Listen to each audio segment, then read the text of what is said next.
প্রথমে শিরোনাম, তারপরে বিস্তারিত। সঞ্জয় জেল না হয় গেম ঘুরে গেলে অন্যদিকে। এবার সঞ্জয়ের পাশে দাঁড়ালেন বড় আইনজীবী, জড়িয়ে যাচ্ছে নতুন মুখ।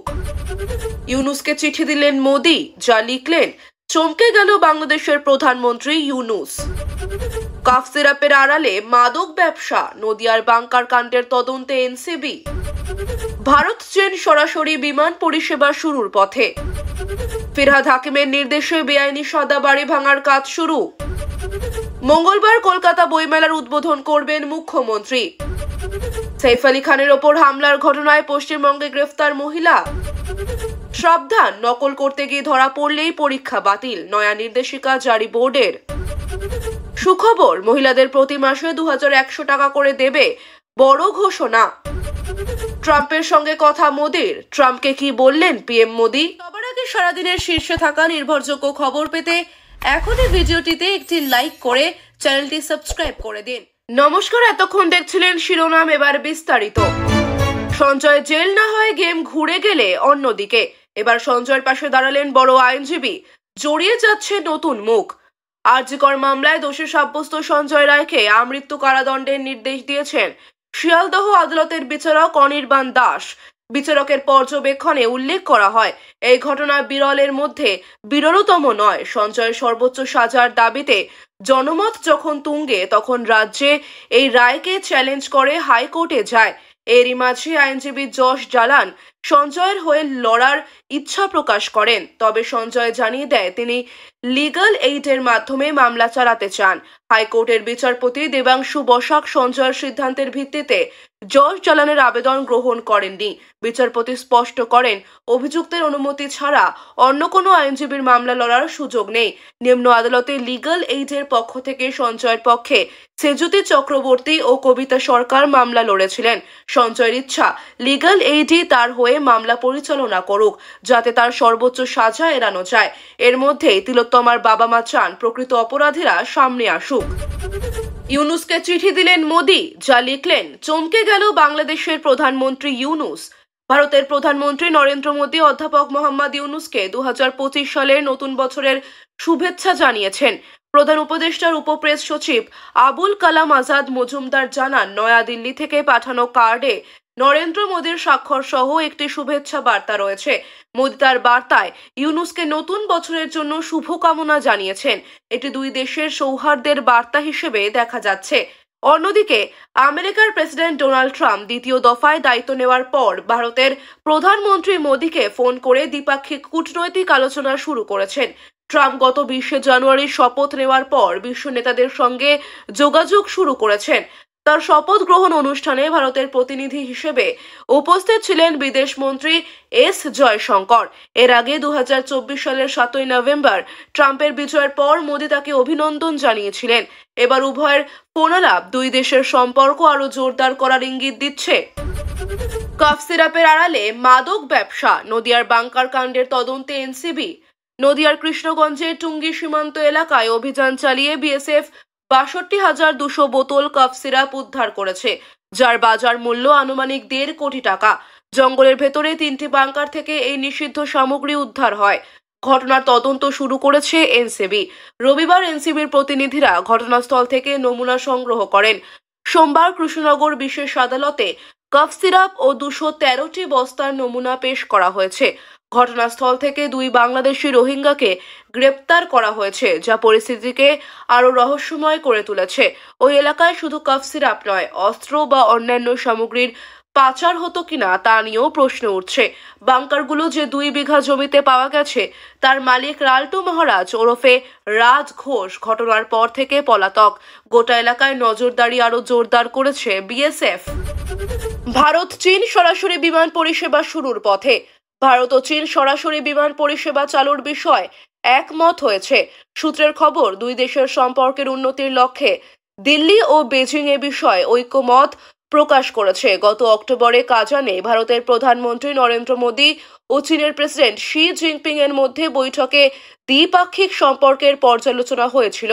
সেই বৈঠকের পর ভারতের বিদেশ সচিব বিক্রম মিশ্রি ও চীনের বিদেশ মন্ত্রী ওয়াংয়ের আলোচনায় সম্পর্ক উন্নয়নের জটিলতা অনেকটাই কাটে। এই সিদ্ধান্তে দুই দেশের মধ্যে অর্থনৈতিক ও সাংস্কৃতিক যোগাযোগ আরও মজবুত হবে বলে ধারণা করা হচ্ছে। সরাসরি বিমান পরিষেবা চালু হলে ভ্রমণ ও বাণিজ্যের ক্ষেত্রে সুবিধা বৃদ্ধি পাবে। ফিরহাদ হাকিমের নির্দেশে বেআইনি সাদা বাড়ি ভাঙার কাজ শুরু। বাঘা যতীন ও কামারহাটির পর এবার 11/2 ক্রিস্টোফার রোডে নির্মীয়মান বেআইনি সাদা বাড়ি ভাঙার নির্দেশ দিলেন মেয়র ফিরহাদ হাকিম। দ্রুত কাজ শুরুর নির্দেশ দিয়েছেন তিনি। পুরসভা সূত্রে জানা যায়, মেয়র পরিষদের এলাকায় একটি বহুতল হেলে পড়ায় অস্বস্তিতে পড়ে পুরসভা। বেআইনি নির্মাণ বন্ধে তৎপর পুরসভা এবার কঠোর পদক্ষেপ নিচ্ছে। মেয়র জানিয়েছেন, অগস্ট মাসে এই বাড়ির বিরুদ্ধে নোটিশ জারি করা হয়েছিল। এবার বিধি 408 অনুযায়ী বাড়িটি ভাঙার কাজ শুরু হবে। এমন পদক্ষেপের মাধ্যমে কলকাতা পুরসভা বেআইনি নির্মাণের বিরুদ্ধে কঠোর বার্তা দিতে চায়। মেয়র হাকিম জানিয়েছেন, পুরসভার নিয়ম ভাঙার কোনো সুযোগ হবে না। মঙ্গলবার কলকাতা বইমেলার উদ্বোধন করবেন মুখ্যমন্ত্রী। আগামীকাল 28শে জানুয়ারি 48তম আন্তর্জাতিক কলকাতা বইমেলার উদ্বোধন করবেন মুখ্যমন্ত্রী মমতা বন্দ্যোপাধ্যায়। বিকেল 4টে অনুষ্ঠানে উপস্থিত থাকবেন ভারতে নিযুক্ত জার্মান রাষ্ট্রদূত ডক্টর ফিলিপ আকারমান, বিশিষ্ট সাহিত্যিক আবুল বাশার এবং রাজ্যের মন্ত্রীরা। এবারের বইমেলা বিশেষ আকর্ষণ নিয়ে হাজির হচ্ছে। প্রায় 1000 প্রকাশক ও লিটল ম্যাগাজিন স্টল মেলায় অংশ নিচ্ছে। 4ই ফেব্রুয়ারি কবি জয় গোস্বামীকে সম্মান জ্ঞাপন করা হবে। প্রতি বছরের মতো এবারও বই প্রেমীদের ভিড় জমবে বলে আশা করা হচ্ছে। বই মেলায় অংশগ্রহণকারী দেশ ও প্রকাশকদের বিশাল উপস্থিতি সাহিত্যপ্রেমীদের মন ভরাবে। কলকাতা বইমেলা শুধু বই কেনা বেচার নয়, সাংস্কৃতিক বিনিময়ের অন্যতম মঞ্চ হিসেবেও পরিচিত। সাইফ আলী খানের ওপর হামলার ঘটনায় পশ্চিমবঙ্গে গ্রেফতার মহিলা। বলিউড অভিনেতা সাইফ আলী খানের ওপর হামলার ঘটনায় পশ্চিমবঙ্গ থেকে গ্রেফতার হলেন এক মহিলা, যিনি সম্ভবত খুকুমণি। পিটিআই সূত্রে জানা যায়, মুম্বাই পুলিশের একটি বিশেষ দল সোমবার নদিয়া জেলার চাপড়া অঞ্চল থেকে অভিযুক্তকে গ্রেফতার করে। প্রাথমিক তদন্তে জানা গিয়েছে, হামলার মূল অভিযুক্ত শরীফুল ফকিরের সঙ্গে ওই মহিলার ঘনিষ্ঠ সম্পর্ক ছিল। মুম্বাই পুলিশ দাবি করেছে, গ্রেফতারকৃত মহিলা সিম কিনেছিল, যা হামলার ঘটনায় ব্যবহৃত হয়েছিল। এই ঘটনায় পশ্চিমবঙ্গ পুলিশের সহায়তায় মুম্বাই পুলিশ অভিযান চালিয়ে অপরাধী চক্রের একাংশকে ধরতে সক্ষম হয়েছে। এখন ঘটনার সঙ্গে সংশ্লিষ্ট আরও তথ্য খতিয়ে দেখা হচ্ছে। সাবধান, নকল করতে গিয়ে ধরা পড়লেই পরীক্ষা বাতিল। নয়া নির্দেশিকা জারি বোর্ডের। পরীক্ষা নিয়ে আরও করা হলো central board of secondary education. এবার শুধু 1 বছর নয়, অসৎ উপায় অবলম্বন করলে 2 বছর পর্যন্ত পরীক্ষা বাতিল করতে পারবে সিবিএসই বোর্ড। নয়া নির্দেশিকা জারি করলো সিবিএসই। এই ক্ষেত্রে 10ম শ্রেণী এবং দ্বাদশ শ্রেণীর কোনো পরীক্ষার্থী যদি নকল করতে গিয়ে বা কোনো প্রকার ইলেকট্রনিক্স গ্যাজেট নিয়ে ধরা পড়ে, তাহলে তার 2 বছরের জন্য পরীক্ষা বাতিল হতে পারে। এছাড়াও কোন কোন অপরাধের জন্য পরীক্ষার্থীদের কি শাস্তি তাও নির্দিষ্ট করেছে বোর্ড।